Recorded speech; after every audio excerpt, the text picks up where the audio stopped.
Bonjour et bienvenue sur les vitamines du royaume pour cette capsule de moins de 2 minutes. Sujet important, la crainte de l'éternel. Amen.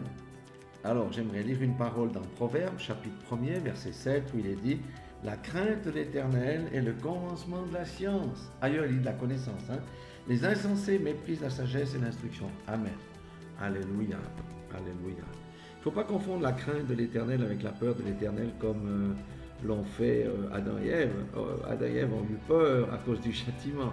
Si quelqu'un construit sa relation avec Dieu sur la peur, parce que Dieu est un Dieu qui châtie, alors à ce moment-là, il va bâtir sur le sable. Mais si quelqu'un bâtit sa vie sur la crainte de l'éternel, alors il est vraiment sur le roc. Amen. Alors qu'est-ce que la crainte de l'éternel? Eh bien, la crainte de l'éternel, c'est relativement simple. C'est reconnaître que l'éternel est le suprême, qu'il est l'autorité suprême, qu'il a l'autorité, qu'il a la toute-puissance. C'est reconnaître qu'il peut tout et intervenir en toutes circonstances. La crainte de l'éternel mène à la révérence lorsque l'homme réalise qu'il n'est rien. Il n'est qu'un souffle que l'éternel peut reprendre en 1/1000 de seconde. C'est ça la crainte de l'éternel.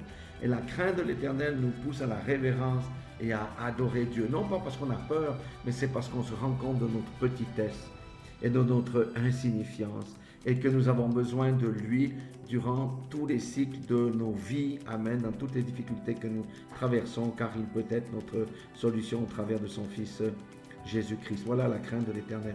Beaucoup ont méprisé la crainte de l'Éternel et n'existe plus. Des nations orgueilleuses, eh bien, elles ont disparu. Mais Dieu se révèle toujours aux humbles. C'est pour ça qu'il est dit, c'est le début de la connaissance.